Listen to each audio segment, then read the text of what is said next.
Welcome back to Revit Basics. Okay, so today is Assemblies. Let's get started. So, in one of my previous videos on families and modeling in place, I created this cabinet.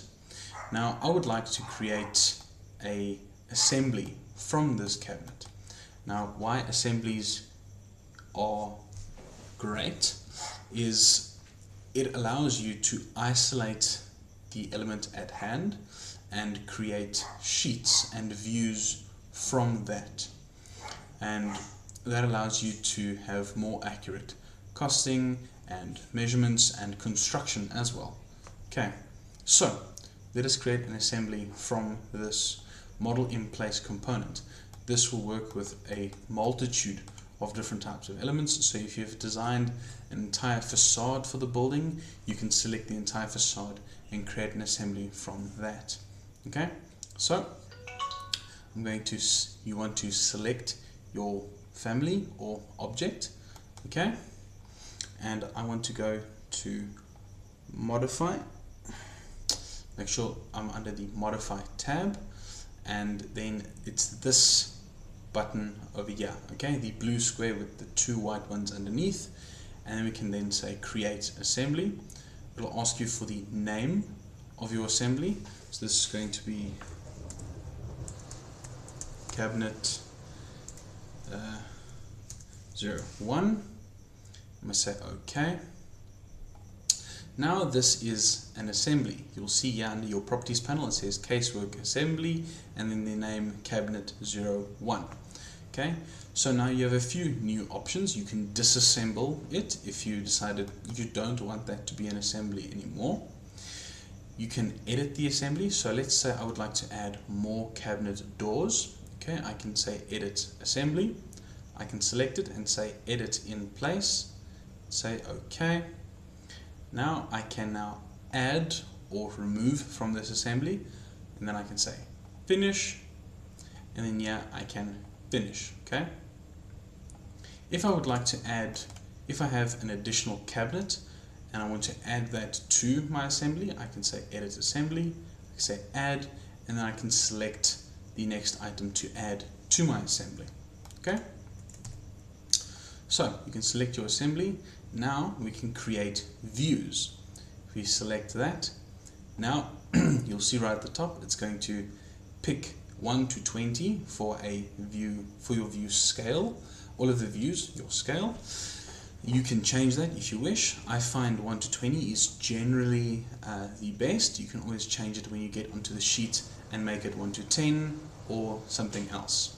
Okay, so I would like to have a 3D, I want a plan, I would like these two sections, I want a left elevation, right elevation, front elevation, back elevation, and I would like a material takeoff. Okay, now yeah, we can add a sheet to it if we would like a sheet. So I do want a sheet, and now I can pick the title block for my sheet. Okay, if you have more, you can load them in, you can pick a different one. I only have this one on my project currently, so I'm going to pick that one. I'm going to say OK. Now it'll open up one of the views, so you'll see this is a plan. I'm going to close this view. Now you'll see here on the right, under your project browser, there is a new item on the list. And if you scroll down, yeah, in your families, in your project browser all the way, you'll see right at the bottom, underneath my face, just move my face, there we go, yeah, you can see that we have assemblies right at the bottom. If you click the plus, you'll see it says cabinet 01. If you open that up, now you have all of your views. Now you have all of your views, yeah. We have our 3D view, our sections, our elevations, our plan, and our schedule of our material takeoff. So now we can open up the sheet, and I'm going to grab all of my views and drag them over. I'm just going to place them alongside first. Okay, now we have our 3D view, we have our side view, we have this looks like it's from the back, it's a section, so it's through the center. We have our other side views, we have one from the back, we have one from the front, and we have it on plan. And then here we have our material takeoff. I'm just going to pull this a bit bigger. There we go.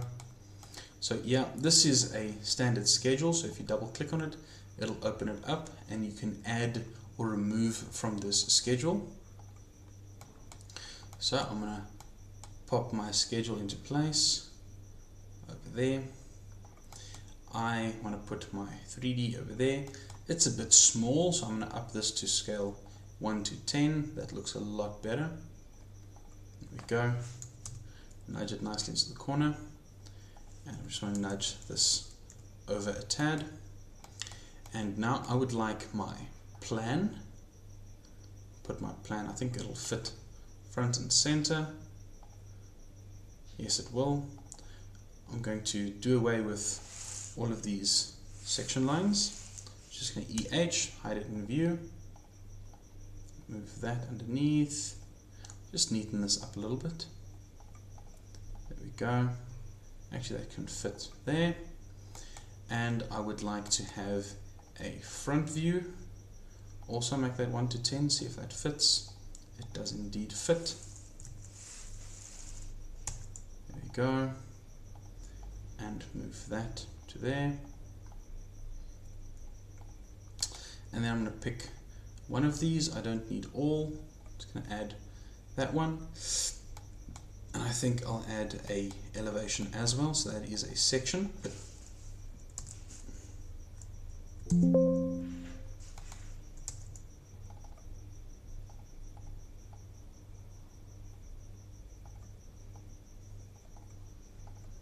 Make that 1 to 10 as well.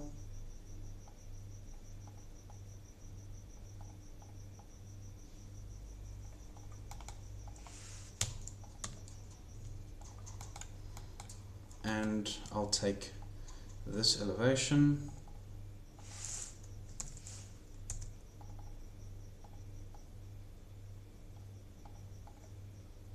scale 1 to 10,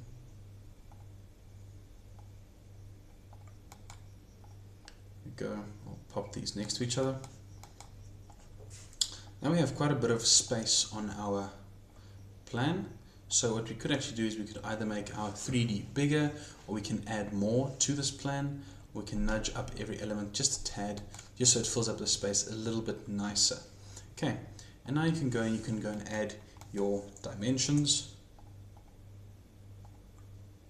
So overall dimension, I would like to have all of these.